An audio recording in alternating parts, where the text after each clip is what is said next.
We're interested in trying to understand what happens when academics from all over the world work together as disciplinary colleagues.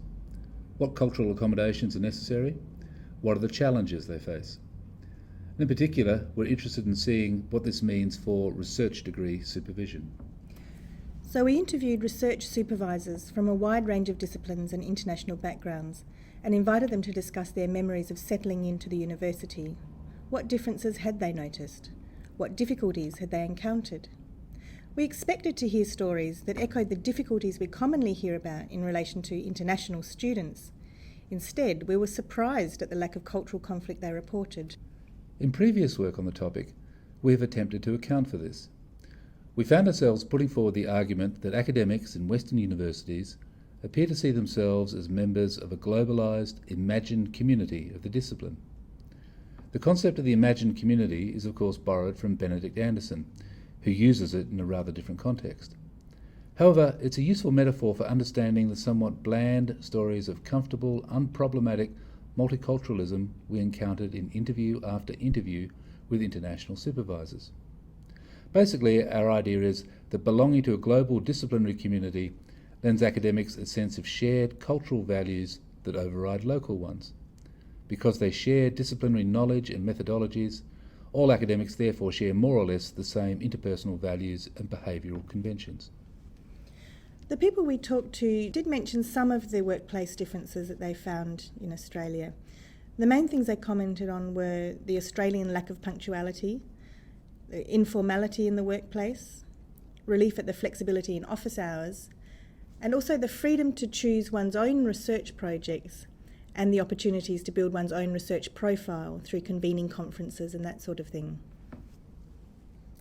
They all found that these differences were largely unproblematic. These staff members from all over the world seem very capable of adapting to these requirements and in fact readily embraced most of them. But we soon discovered that none of our interviewees were actually recent arrivals direct from their home countries.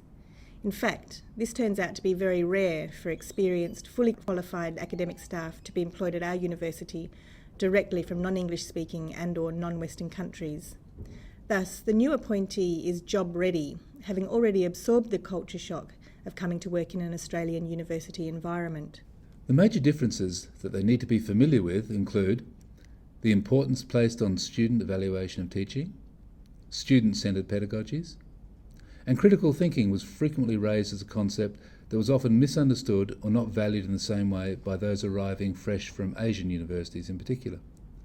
There was also familiarity with the tenure system, the expected balance between research, teaching and administration, arrangements for hiring and firing staff, and how to apply for research grants. Everyone talked about how important it was to fit into the new environment and become part of the social group in the workplace. Success for these people was presented as adoption of perceived local norms, that is, kind of being Australian. But to our surprise, there was no mention about how valuable it was to work with people from all over the world who brought a diversity of new ideas and cultural norms to the workplace. What they didn't acknowledge was that the local scene in our university is densely populated by international staff and students, and that the notion of Australian is itself ethnically diverse. Nearly all of the supervisors said that both staff and students need to find ways to become part of the work community. Opportunities to join in with social activities, where both local and international staff and students mix together, are seen as crucial. And these activities could occur in the workplace itself, in public spaces, or in colleagues' homes.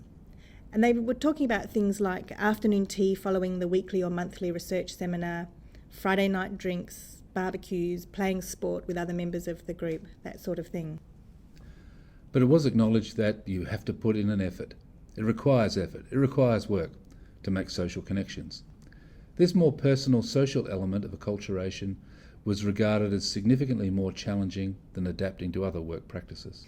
So fitting into the local scene and becoming connected was seen as important for general well-being, but also important for working life. It's not just about being happy here.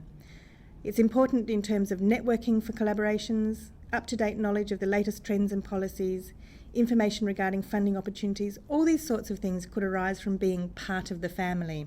Yes, that family metaphor came up over and over again. Supervisors frequently represented themselves as parental figures, often referring to the supervisor as father model. Others reported that they were too maternal, or that some students treated them as if they're just a mother or sister. This had the effect of promoting a sense of belonging, while at the same time obscuring difference. And we wonder how much of what makes this possible is that they already have the idea that the imagined community of the global discipline overrides individual cultural variations, so they really seem to want to minimise cultural differences in the workplace. Of course, underpinning all of this social connection is English proficiency.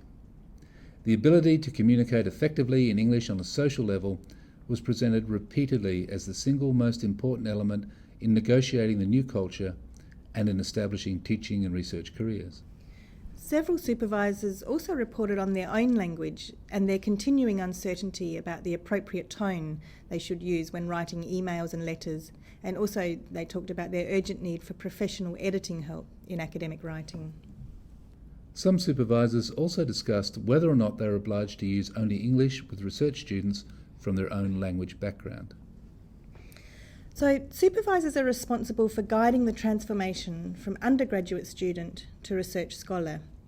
In order to enter into dialogue with their disciplinary community, trainee researchers need not only to learn to think like their peers, but also to perform the behaviours required by membership of that community of peers.